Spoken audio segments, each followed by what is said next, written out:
It was a cold December night, and the wind howled through the trees. In a small, forgotten village, an abandoned house stood, its windows shattered and its doors hanging off their hinges.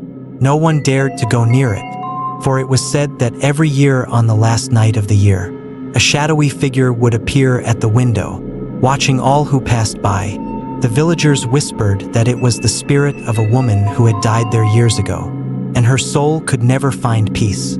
One young man, brave and foolish, decided to enter the house that night. Drawn by curiosity, as he stepped inside, the air grew colder, and the faint sound of whispers filled the room. Suddenly, he felt a cold breath on his neck. Turning around, he saw a pale, hollow-eyed figure standing in the doorway. Her eyes glowed with an eerie light, and she reached out toward him with bony hands.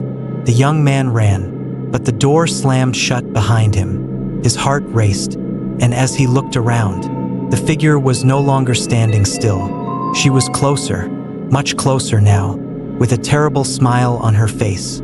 He tried to scream, but no sound came out.